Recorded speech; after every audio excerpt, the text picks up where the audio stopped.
জয় জগৎ বন্ধু, আশা করি সবাই ভালো আছেন।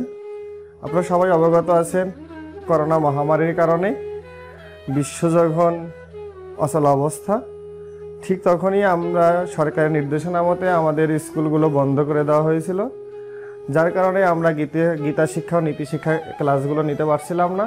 তবে বর্তমানে আমরা অনলাইনের মাধ্যমে আবারও গীতা শিক্ষা কোর্স চালু করছি এবং চেষ্টা করছি সামনের দিকে এগিয়ে নিয়ে যাওয়ার জন্য। তা আমরা নীতি শিক্ষার যে ক্লাসগুলো করাচ্ছিলাম তারই অংশ বিশেষে আজকের আমরা আবারও নীতি শিক্ষা ক্লাসে আসছি। নীতি শিক্ষা ক্লাসে আপনাদের সবাইকেই আমরা স্বাগত জানাই। আজকের নীতি শিক্ষা ক্লাসের বিষয়বস্তু, নির্ধারিত বিষয়বস্তু হলো উপনিষদ। আজকের বিষয়বস্তু হলো উপনিষদ। আমরা আজকের উপনিষদ সম্পর্কে বেসিক যে বিষয়গুলো, সাধারণ যে বিষয়গুলো আমাদের জানা থাকা দরকার প্রত্যেকটি হিন্দু মাত্রই, সেই বিষয়গুলোর উপরে এসে আমরা সংক্ষিপ্ত আলোচনা করব, যাতে করে আমরা কম বেশি একটু উপনিষদ সম্পর্কে জানতে পারি। কারণ আমাদের এর ইতিপূর্বের যে ক্লাসগুলো ছিল, গীতা ক্লাস, ভাগবত ক্লাস, চণ্ডী ক্লাস, বেদের ক্লাস, আজকে তারই ধারাবাহিকতায় আমরা আজকের ক্লাস করব উপনিষদ নিয়ে আলোচনা করব। আজকে আমরা কয়েকটি প্রশ্ন নিয়ে আসছি এবং এর সাথে সাথে আরও কয়েকটি প্রশ্ন থাকবে। আপনারা সবাই বোর্ডের দিকে লক্ষ্য করবেন। আমরা বোর্ড থেকে আমরা বিষয়গুলো তুলে ধরার চেষ্টা করব, আসলে আজকের বিষয়বস্তু কি এবং এর থেকে আমরা কি জানতে পারতেছি, কি শিখতে পারতেছি। তো কথা না বাড়ি আমরা চলে যাই আমাদের মূল ক্লাসে। আজকের প্রথম প্রশ্ন আমাদের, উপনিষদ কি? আমাদের এই বিষয়টা জানা দরকার যে আসলে উপনিষদ কি। অনেকে আমরা উপনিষদ পড়ছি, অনেকে পড়ি না, অনেকে এই বিষয়ের উপরে জানি, অনেকেই জানি না। এরকমটা হওয়াটাই স্বাভাবিক, কিন্তু উপনিষদ কিন্তু সনাতনীয় অনন্ত শাস্ত্রের মধ্যে একটি অন্যতম শাস্ত্র, যেখানে আসলেই আমরা অনেক কিছু অফুরন্ত জ্ঞান ভাণ্ডার সেখানে সঞ্চিত আছে, যা আলোচনা করলে বা যা কীর্তন করলে বা যা শ্রবণ করলেও আমাদের মধ্যে সেই অমৃতত্ব বিষয়গুলো বা আত্মতত্ত্ব উপলব্ধি বোধকে আমরা জানতে পারবো। সেই বিষয়ে আজকের মূল সাবজেক্ট হলো উপনিষদ। উপনিষদ কি? আমরা যদি উপনিষদ শব্দটা কি সন্ধি বিচ্ছেদ করি তাহলে কেমন দাঁড়ায় আমরা ভেঙে ভেঙে দেখাচ্ছি। উপ যোগ নি যোগ সৎ, এই তিনটা মিলে হলো উপনিষদ। এই তিনটি শব্দ মিলে হলো উপনিষদ। এখন আমরা ব্যাখ্যা করি। উপশব্দের অর্থ নিকটে। উপশব্দের অর্থ হলো নিকটে। নি মানে নিঃশেষে সবকিছু ক্ষয়প্রাপ্ত হওয়া।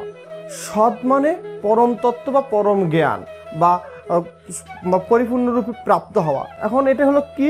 এর মূল অর্থটি হলো উপনিষদকে, উপনিষদের মূল অর্থ হলো গুরুর নিকটে বসে আত্মতত্ত্ব জ্ঞান উপলব্ধি করাই হলো উপনিষদ, বা আত্মতত্ত্ব যে বিদ্যা অর্জন করা হয় সেটি হলো উপনিষদ। যদি বিস্তারিত আমরা ব্যাখ্যায় প্রবেশ করি তাহলে দেখা যায় যে অজ্ঞানতাময় জড়জাগতিক সংসারের যে বিদ্যা আছে, সেই বিদ্যার মধ্য থেকে সেই পরম তত্ত্বময় বিদ্যা, যেটি আমরা ভগবত তত্ত্ব বা ব্রহ্মতত্ত্ব বিদ্যা বলি, সেই বিদ্যাকে লাভ করার যে উপায় বা যে লাভ করার যে মাধ্যম, সেটি হলো উপনিষদ। কারণ বেদ হলো সনাতনীয় শাস্ত্রের বা হিন্দু শাস্ত্রের মূল গ্রন্থ। বেদ হলো ঋষিদের ধ্যানলব্ধ জ্ঞান। এই বেদের মধ্যে কিসের কথা আছে? পরম ব্রহ্মের কথা বলা আছে। আর উপনিষদই সেখান থেকে, এই বেদ থেকে চলে আসছে উপনিষদ। উপনিষদে সেই পরম ব্রহ্মের কথা আছে, সাথে সাথে যোগ করা আছে জীবের কথা বা আত্মার কথা, পরমাত্মার কথা, আত্মা পরমাত্মার সম্বন্ধের কথা বলছে শাস্ত্র। সেখানেই উপনিষদ ব্যাখ্যায় বলছে যে এই বিষয়গুলো আমরা যার মাধ্যমে জানবো বা যেই গ্রন্থের মাধ্যমে জানবো, সেটি হলো উপনিষদ। উপমানে নিকটে, মানে কার নিকটে? গুরুর নিকটে, বা যিনি জানেন সেই শাস্ত্রজ্ঞ পণ্ডিত মুনি ঋষি ধ্যানী জ্ঞানীর কাছে বসে, নিকটে বসে বা তার চরণতলে বসে যে আমরা আত্মতত্ত্ব উপলব্ধির জ্ঞান বা ব্রহ্মতত্ত্বের জ্ঞান জানতে পারবো, যে জ্ঞানের মাধ্যমে সেই জ্ঞানটি হলো উপনিষদ।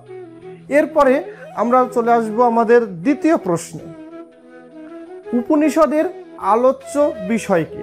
আজকের আমাদের দ্বিতীয় প্রশ্ন, উপনিষদের আলোচ্য বিষয় কি? আমরা মানুষ বা সৃষ্টির বিভিন্ন প্রাণী বা জগতের মধ্যে আমরা যাকে বলি বিভিন্ন সৃষ্টি, সবাই আমরা কোথা থেকে আসছি?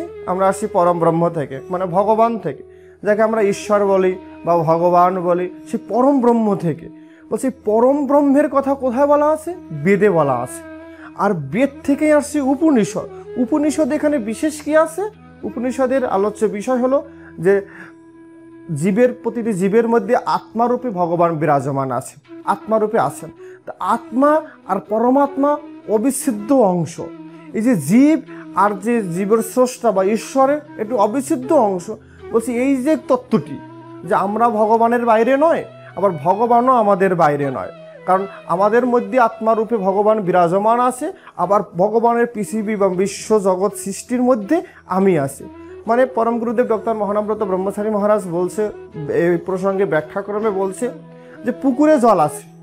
বলছে পুকুরে জল আছে, জলের মধ্যে ঘট আছে, যে ঘটের মধ্যেও জল আছে, পুকুরেও জল আছে, আবার পুকুরের মধ্যে ঘট আছে, ঘটের মধ্যেও জল আছে। যদি ঘটটাকে ভেঙে দেওয়া যায় তাহলে কি হয়? বলছে পুকুরের জল আর ঘটের জল এক হয়ে যায়। বলছে অনন্ত সত্তাময় শ্রী ভগবান, যাকে আমরা সচ্চিদানন্দ বিগ্রহ বলি, তিনি অনন্ত কোটি বিশ্বব্রহ্মাণ্ডে বিরাজমান। তার মধ্যে একটি অংশ হলো পৃথিবী মণ্ডল। আর এই পৃথিবী মণ্ডলের মধ্যে আমরা হলাম একটা মানুষ বা সৃষ্টি। সৃষ্টির মধ্যেও পরমাত্মা আত্মারূপে বিরাজমান আছে। বলছে তাহলে যদি এই দেহভাণ্ডটা ভেঙে দেওয়া যায় তাহলে কি হয়? পরমাত্মার সাথে জীবাত্মার সম্বন্ধবোধ সৃষ্টি হয়। এই যে তত্ত্ব বা এই যে আত্মোপলব্ধি বা এই যে ব্রহ্মবিদ্যা বা ব্রহ্মজ্ঞান, এইটি লাভ বা এটি কিভাবে আমরা লাভ করতে পারি বা জানতে পারি, বা কিভাবে এই বিদ্যা লাভ করে আশ্রয় নিয়ে ভগবানের সেবায় যুক্ত হতে পারি, এইগুলোই হলো উপনিষদের মূল আলোচ্য বিষয়বস্তু। এগুলোই হলো আমাদের উপনিষদের মূল আলোচ্য বিষয়গুলো। এখন এইগুলো আমরা শিখবো কোথা থেকে?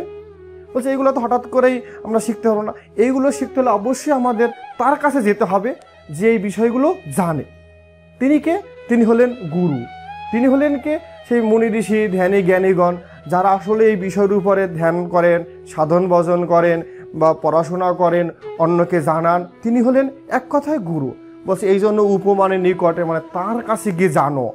যার কাছ থেকে জানলে তুমি পরিপূর্ণ ব্রহ্মবিদ্যা বা তুমি পরিপূর্ণরূপে আত্মোপলব্ধিবোধ জ্ঞান অর্জন করতে পারবে। আর সেটাই আজকের উপনিষদের মূল আলোচ্য বিষয়বস্তুই হলো সেই উপনিষদের মধ্যে বর্ণনা করা আছে। তাহলে আমরা এখান থেকে জানলাম, যদি আমরা উপনিষদ পড়ি, উপনিষদ পড়লে আমরা কি জানতে পারবো? উপনিষদ পড়লে আমরা আত্মোপলব্ধি বোধের জ্ঞানকে জানতে পারবো, যেটা আমাদের মূল বিদ্যা বলা হয়। আমরা জানতে পারবো যে কিভাবে যে পরমাত্মার সাথে আমাদের যে সম্পর্কটা কি, বা আমরা কিভাবে সেই পরমাত্মার সাথে সম্পর্ক যুক্ত হতে পারি, বা পরমাত্মাময় সে ব্রহ্মলোকে আমরা পৌঁছাতে পারি। যেখান থেকে আমরা আসছি আবার সেখানেই আমরা কিভাবে পরিপূর্ণরূপেই যেতে পারি, সেইগুলো জানতে হলে আমাদের অবশ্যই উপনিষদ আলোচনা করতে হবে বা উপনিষদ পাঠ করতে হবে এবং উপনিষদ শ্রবণ করতে হবে। এরপরের বিষয়টি, এরপরের যে প্রশ্নটি আমরা নিয়ে আসছি, এর পরের প্রশ্নটি হলো উপনিষদ কয়টি ও কি কি? শাস্ত্র বলছে উপনিষদ অসংখ্যায়। উপনিষদ অনেক, কারণ বিভিন্ন সময় বিভিন্ন বিজ্ঞানীগণ, বিভিন্ন ঋষিগণ, জ্ঞানীগণ উপনিষদ খুঁজতে গিয়ে অনেক উপনিষদ পেয়েছেন, যেটি আসলে মানে সংখ্যায় গণনা করার মতো নির্দিষ্ট কোনো সংখ্যা নয়। এই জন্য বলছে অসংখ্যায়। তবুও একটা নির্দিষ্টকরণের জায়গায় গিয়ে বলছে যে এই অসংখ্য উপনিষদের মধ্যে 108টি উপনিষদকে আমরা দেখতে পাই। তার মধ্যে 14টি উপনিষদকে প্রধান উপনিষদ বলা হলো, যেটি নিয়ে বেশি আলোচিত বা বেশি মানে সবাই বেশি ওই বিষয়গুলোর উপরে জানে বা ওই বিষয়ের উপরে বেশি বেশি রিসোর্স হয়, সেটি হলো 14টি উপনিষদ। এই জন্য অনেকাংশই দেখবেন যে উপনিষদ কয়টি? উপনিষদ 14টি।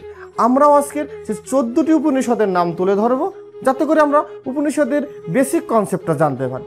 আমরা এই পর্যায়ে আমরা বোর্ডের দিকে আমরা নোট করে দিচ্ছি, আপনারা নোট করে নেবেন যে উপনিষদ 14টির নাম কে কে। আমরা একটু বোর্ডের দিকে তাকাই। আমাদের এবারে প্রশ্ন ছিল যে উপনিষদ কয়টি ও কে কি? আমরা বলছি যে উপনিষদ অসংখ্যায় বলছে শাস্ত্র, তার মধ্যে থেকে অনেকে রিসার্চ করে যেটি পেলো সেটি হলো 108টি। তার মধ্যে প্রধান হলো 14টি উপনিষদ। তো 14টি উপনিষদ নিয়ে আমরা আলোচনা করব বা আমরা তুলে ধরবো 14টি উপনিষদ, যে 14টি উপনিষদ নিয়ে বেসিক্যালি সাধকগণ বা জ্ঞানীগণ বেশি আলোচনা করেন বা বেশি পাঠ করেন এবং আত্মতত্ত্ব উপলব্ধি বা ব্রহ্মতত্ত্ববিদ্যা আলোচনা করেন। সেই উপনিষদ 14টি উপনিষদকে আপনারা বোর্ডে লক্ষ্য করবেন, আমরা বোর্ডে তুলে ধরছি, বোর্ড থেকে আপনারা নোট করে নেবেন। প্রথমে হলো ঐত্তরীয় উপনিষদ, এবার হচ্ছে কৌশিতকীয় উপনিষদ, তারপর হলো জ্ঞান উপনিষদ, তারপর হচ্ছে ছান্দক উপনিষদ, তারপর হলো ঈশোপনিষদ, বৃহদারণ্যক উপনিষদ, তারপর হচ্ছে তৈত্তরীয় উপনিষদ, কঠোপনিষদ, প্রশ্ন উপনিষদ, শ্বেতাশ্বর উপনিষদ, মণ্ডুক উপনিষদ, মান্ডুক্য উপনিষদ, অমৃতবিন্দু উপনিষদ, মৈত্রী উপনিষদ। আমি প্রথমেই বলছি উপনিষদকে অসংখ্য, তার মধ্যে 108টিকে পাওয়া গেছে খুঁজে, তার মধ্যেও শ্রেষ্ঠ হলো বা প্রধান হলো 14টি উপনিষদ। তার মধ্যেও দেখুন বেশি আলোচিত বা বেশি পঠিত হয় বা বেশি সবাই যে বিষয়গুলো রিসার্চ করে সেটি হলো আমরা পাই যে ঈশোপনিষদ, বৃহদারণ্যক উপনিষদ, ছান্দক উপনিষদ, আমরা কঠোপনিষদ, আমরা শ্বেতাশ্বরত উপনিষদ, আমরা এই কয়টাকে আবার বেশি করে আমরা পাই যে বিভিন্ন সময় মুনি ঋষিগণ বা গুরুগণ আচার্যবর্গগণ এইগুলো নিয়ে আরও বেশি আলোচনা করেন, যাতে করে আমাদের মধ্যে, কারণ কি এখানে কেন এটা করে এই প্রশ্নটা আসতেই পারে। প্রশ্নের উত্তর এমন যে যেহেতু আমাদের কলিহত জীব, আমরা মানুষের মন সদা সর্বদা চঞ্চল। প্রভু জগৎবন্ধু সুন্দর বলছে যে কাল, কলি, পাপ, প্রপঞ্চ, প্রাক্তন, এই 5টির প্রভাবে মানুষের মন চঞ্চল। বলছে এখানে মানুষ অল্পেতেই কিছু পেতে চায়, কারণ এত ধৈর্য নাই। আর হিন্দুদের 2টি জিনিস খুবই, আমরা আর কিছু জানি আর না জানি, 2টি জিনিস খুব ভালো জানি, একটা হচ্ছে সময় হয় না, আর একটা হচ্ছে সময় পায় না।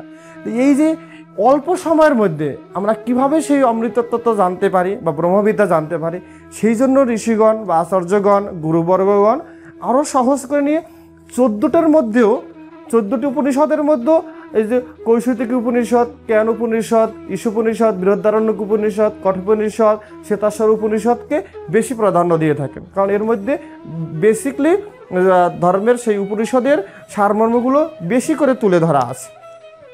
এরপরে আসি আমাদের পরবর্তী প্রশ্ন। আমাদের পরবর্তী 4র্থ প্রশ্ন হলো বেদ, বেদান্ত, উপনিষদ ও পুরাণের পার্থক্য। আমরা ইতিপূর্বে যে ক্লাসগুলো করছি সেই ক্লাসগুলো এইগুলো সম্বলিত ক্লাস ছিল, সম্পর্কিত যে বেদ, বেদান্ত, উপনিষদ ও পুরাণের মধ্যে পার্থক্য। আমরা একটা করে আমরা ব্যাখ্যা করলে বুঝতে পারবেন যে আসলে এর মধ্যে পার্থক্যগুলো কোথায়। বেদ শব্দের অর্থ জ্ঞান। বেদ কি? বেদ হলো ঋষিদের ধ্যানলব্ধ জ্ঞান। এর বেসিক্যালি কোনো একক কোনো দ্রষ্টা নাই বা একক কোনো স্রষ্টা নাই, এটি একা কেউ রচনা করেনি। যেমন আমরা পাই পুরাণ, মহাভারত বা রামায়ণ, তার রচয়িতা আছে, কিন্তু বেদের আমরা একক কোনো রচয়িতা পাই না। এখানে অনেক ঋষিগণ, এর মধ্যে নারীও আছেন অনেকজন, যারা বিভিন্ন সময় ধ্যানে বসে সে ভগবানের অমৃতময় সেই জ্ঞানকে লাভ করেছিলেন। সেই জ্ঞানগুলোকে একত্রিত করেছিলেন মহামণি বেদব্যাস, এবং যিনি সেখান থেকে বেদকে 4টি ভাগে ভাগ করছেন। আমরা জানি ঋগ্বেদ, সামবেদ, যজুর্বেদ, অথর্ববেদ। এই বেদ হলো সামগ্রিক জ্ঞান, এবং হিন্দু ধর্ম তথা সনাতন ধর্মের মূল জ্ঞানের গ্রন্থটি হলো বেদ। বেদের পরে আমরা যেটা দেখতে পাই বেদান্ত আর উপনিষদের মধ্যে কোনো বিশেষ কোনো পার্থক্য নাই। বেদান্তকেই উপনিষদ বলা হয়, আবার উপনিষদকেই বেদান্ত বলা হয়। কারণ এখানে বলছে কত সুন্দর করে যে বেদের সর্বশেষ যে অংশটি, বেদের পরিশিষ্ট যে অংশটি বা বেদের মূল যে অংশটি, যেমন আমরা 1 ঘন্টা লেকচার দিলাম, 1 ঘন্টা আলোচনা ক্লাস করলাম, 1 ঘন্টা ক্লাস শেষে 1 মিনিট বা 2 মিনিট একটা আলোচনার বিষয় থাকে যে আসলে আমরা 1 ঘন্টা ক্লাসে কি শিখলাম। 1 ঘন্টা ক্লাস করলাম, তারপরে 1-2 মিনিটের সংক্ষিপ্ত সার বা সার সংক্ষেপ যেটাকে বলি যে কি শিখলাম। যে বেদান্ত উপনিষদও কিন্তু তদ্রূপ, যে আমরা এত বড় বেদ 4টি ভাগে ভাগ করছে এবং অনেক শ্লোক আছে, মন্ত্র আছে, তার মধ্যে থেকে আমরা কি শিখলাম বা সংক্ষিপ্ত সারই হলো এই বেদান্ত বা উপনিষদ। এরপর আসি পুরাণ। বেদের যে মন্ত্রগুলো বা উপনিষদের যে মন্ত্রগুলো বা এগুলো হচ্ছে বিভিন্ন সময় ছড়িয়ে আছে মুনি ঋষিদের মাধ্যমে, একজনের কাছ থেকে আরেকজনের কাছে ছড়িয়ে ছড়িয়ে সারা বিশ্বময় ছড়িয়ে গেছে। আসলে মানুষ গল্প ভালোবাসে, মানুষ আনন্দ ফুর্তি ভালোবাসে, তাত্ত্বিক আলোচনা সবসময় ভালো লাগে না। এই জন্যই মহামুনি কৃষ্ণদ্বৈপায়ন বেদব্যাস পুরাণে কি করছেন, পুরাণে এই বেদের কথাগুলো, বেদান্তের কথাগুলো, উপনিষদের কথাগুলোই গল্পের মাধ্যমে তুলে ধরছেন পুরাণের মধ্যে। আমরা যেখানে দেখি 18টা পুরাণ, 18টা আবার উপপুরাণ আছে, যে সেখানে গল্পের মাধ্যমে বেদের দেবতাদেরগণ বা পূজাগণ, বেদের সেই দেবতাদের মাহাত্ম্যগুলো বা তাদের কার্যক্রমগুলো, এবং আমরা কীভাবে সেই ভগবানকে লাভ করতে পারি বা দেবতাদের সন্তুষ্ট করতে পারি, সেইগুলো একটি গল্পাকারে সাজিয়ে ভাগ ভাগ করছে, সেটি হলো পুরাণ। তাহলে আমরা এখানে শিখলাম যে আসলে বেদ কি, বেদান্ত কাকে বলে, আমরা দেখলাম উপনিষদ কি, আমরা দেখলাম পুরাণ কি, এবং এগুলোর মধ্যে আসলে এই মানে বিষয়গুলো বা সংজ্ঞাগুলো আমরা আলোচনা করলে আমরা দেখি যে এর মধ্যে পার্থক্যগুলো আমরা আছে। বেদান্ত আর উপনিষদের মধ্যে বেসিক্যালি কোনো পার্থক্য নাই, শাস্ত্র এভাবেই সিদ্ধান্ত দিয়েছে। এর পরের প্রশ্ন যেটি আমাদের সামনে আসছে সেটি হলো উপনিষদ ও গীতা মৌলিক গ্রন্থ কিনা। উপনিষদ ও গীতা কি মৌলিক গ্রন্থ? মৌলিক গ্রন্থ বলে মূল গ্রন্থ বলা হয়। উপনিষদ এক প্রকারের মৌলিক গ্রন্থই, কারণ উপনিষদই বেদান্ত, বেদের সার অংশই হলো উপনিষদ, এই জন্য উপনিষদ হলো অবশ্যই মৌলিক গ্রন্থ। আর গীতা কি মৌলিক গ্রন্থ? গীতা হলো মহাভারতের ভীষ্ম পর্বের 25 থেকে 42তম অধ্যায়, 18টি অধ্যায় হলো শ্রীমদ্ভগবদ গীতা। কিন্তু গীতা মূল গ্রন্থ বা মৌলিক গ্রন্থ নয়, কিন্তু মূল গ্রন্থ বা মৌলিক গ্রন্থ না হলেও কিন্তু গীতার যে কথাগুলো, সে কথাগুলো বলছেন ভগবান স্বয়ং, ভগবান শ্রীকৃষ্ণ স্বয়ং বলছেন। দেখবেন গীতার মধ্যে কোথাও শ্রীকৃষ্ণ উবাচ নাই, সব জায়গায় দেওয়া আছে ভগবান উবাচ, কিন্তু ওই জায়গায় দাঁড়িয়ে কথা বলছিলেন অর্জুনকে কিন্তু ভগবান শ্রীকৃষ্ণ। কিন্তু শ্রীকৃষ্ণ বলার পরেও গীতায় মহামুনি বেদব্যাস কিন্তু শ্রীকৃষ্ণ শব্দটি ব্যবহার করেনি, সেখানে বলছে বারবারই শ্রী ভগবান উবাচ। কারণ ভগবান যখন কথা বলছেন, এবং প্রত্যেকটি কথাই ভগবানের মৌলিক কথা, যেটি সার কথা, যেটি মানুষের জীবনে প্রতিটি গুরুত্বপূর্ণ, প্রতিটি পদে পদে গুরুত্বপূর্ণ, এই জন্য গীতাকেও মৌলিক গ্রন্থ বলা হয়। তাহলে আজকের আমরা এই 5টা প্রশ্নের উপরে জানলাম যে আসলে উপনিষদ কী এবং উপনিষদ কেন আমরা পাঠ করব, উপনিষদ পাঠ করলে আমাদের কি লাভ হতে পারে। আমরা আত্মতত্ত্ব, আমরা যে ভগবানের কাছ থেকে আসছি, আবার একটা সময় দিন শেষে আবার ভগবানের কাছে চলে যেতে হবে, এই যে ভগবানের সাথে আমাদের একটি সম্পর্ক, আবার আমাদের মধ্যে যে ভগবান আছে, দেখবেন বলছে পাপ করলে তাপ লাগে, আমরা যদি কোনো ভুল কাজ করি তাহলে আমরা সেটা অনুভব করতে পারবো, অনুভবেও আসে। এই যে অনুভব মানে হৃদয়ের মধ্য থেকে ভগবান আমাদেরকে কিন্তু সাড়া দিচ্ছে, যে এই যে সাড়া দেওয়াটা, এটাই হলো ভগবান, এটাই হলো আত্মতত্ত্ব বা আত্ম উপলব্ধি, আত্মজ্ঞান। বলছি এই জ্ঞানগুলোই আমরা উপনিষদের মধ্যে পাই, বেদের কঠিন থেকে উপনিষদের সহজ করে নিয়ে আসে। এই জন্য উপনিষদ বেদ থেকে বেদান্ত সার বা উপনিষদ রূপে জগতে প্রচারিত, এবং সেগুলো আমরা পাঠ করলে আমরা সেই আত্ম উপলব্ধি, আত্মতত্ত্ব জ্ঞান বা ব্রহ্মবিদ্যা জ্ঞান আমরা লাভ করতে পারবো। এই প্রসঙ্গে আমি একজনের নাম বলবো, যিনি আসলে আমরা শুধু সনাতনীয়রাই শুধু যে বেদান্ত বা উপনিষদ পড়ে যে লাভবান হচ্ছে সেটা কিন্তু নয়। আজকের বিশ্বের বড় বড় বিজ্ঞানীগণ তারাও কিন্তু এই উপনিষদের উপরে বা বেদের উপরে, গীতার উপরে, ভাগবতের উপরে, রামায়ণ মহাভারতের উপরে কিন্তু অনেক রিসার্চ করতেছেন। কারণ কি, এর থেকে অনেক কিছু জানার আছে, অনেক কিছু শেখার আছে, এবং সেই শেখার পর্যায়ে কিন্তু আমরা দেখতে পাই যে আসলে কি লাভ হতে পারে। আমি এখানে একটি জার্মানির এক বিজ্ঞানীর কথা বলবো, যে তার শেষ জীবনের উপলব্ধিটা কেমন ছিল। জার্মানির বিখ্যাত একজন দার্শনিক, তার নাম শোপেনহাওয়ার। তিনি তার জীবনের শেষ পর্যায়ে এসে বিভিন্ন দুঃখ দুর্দশায় একেবারে খুব ভোগ করতেছিলেন। ঠিক তখনই তার দৈহিক, মানসিক, শারীরিক, আর্থিক সমস্ত দুঃখ দুর্দশা তাকে জড়িয়ে ধরেছিল। তখনই তিনি ভারতীয় উপনিষদ নিয়ে গবেষণা করতে শুরু করলেন, উপনিষদ পড়তে লাগলেন। উপনিষদ পড়ে তিনি লিখছেন যে উপনিষদ আমার জীবনে শান্তি দান করছে। অন্তিমে এই উপনিষদই আমার পরম শান্তি স্বরূপ কাজ করবে। দেখুন, একজন ভারতীয় দর্শনের এক অমূল্য সম্পদ সেই উপনিষদ নিয়ে তার মূল্যবান মতামতকে। তাহলে আমরা সেখান থেকে কোথায় পিছিয়ে আছি যে আমরা ভারতীয় হয়েও, সনাতনী হয়েও আমরা সেই উপনিষদ নিয়ে আলোচনা করি না, উপনিষদ পাঠ করি না। আর আজকের বিশ্ববাসী, আজকের বহির্বিশ্বে, পাশ্চাত্যে আজকের সেই উপনিষদ বেদ বেদান্ত নিয়ে আলোচিত হচ্ছে। তারা গবেষণা করতেছে, অনেক কিছু জানছে, তারা আজকে আমাদেরকে জানানোর জন্য অক্লান্ত পরিশ্রম করছে। তাই আজকের ক্লাস আর দীর্ঘায়িত করব না। আগামী ক্লাসে আবার আপনাদের সাথে সবার সাথে দেখা হবে। আগামী ক্লাসের আলোচনার বিষয়বস্তু আমাদের যে ক্লাস রুটিন অনুযায়ী নির্ধারণ করা আছে সেটি হলো মা দুর্গা কাঠামো। আপনাদের সবাই অবগতির জন্য জানা আছি যে আগামী ক্লাসটা আমাদের নির্ধারিত আছে যে মা দুর্গা কাঠামো, যে আমরা দুর্গা পূজার উপরে আলোচনা করব। ঠিক আছে, আমরা চাই আপনারা সবাই আমাদের সাথে থাকুন, আমাদের এই নীতি শিক্ষা পর্ব, ধর্ম শিক্ষা পর্ব ক্লাসের সাথে থাকুন। তাহলে সিদ্ধান্ত সংগঠনের পক্ষ থেকে অবশ্যই আমরা কিছু হলেও জানতে পারবো, শিখতে পারবো। অন্তত বেসিক বিষয়গুলো যাতে করে আমরা জানতে পারি, সাধারণ বিষয়গুলো, যাতে করে আমরা সনাতনীয়রা অন্তত গর্ব করতে পারি যে আমার ধর্মে অফুরন্ত ভাণ্ডার আছে, যা বিশ্ববাসীকে আরও সমৃদ্ধ করতে পারে। তো সবাই ভালো থাকবেন, সুখে থাকবেন, আনন্দে থাকবেন।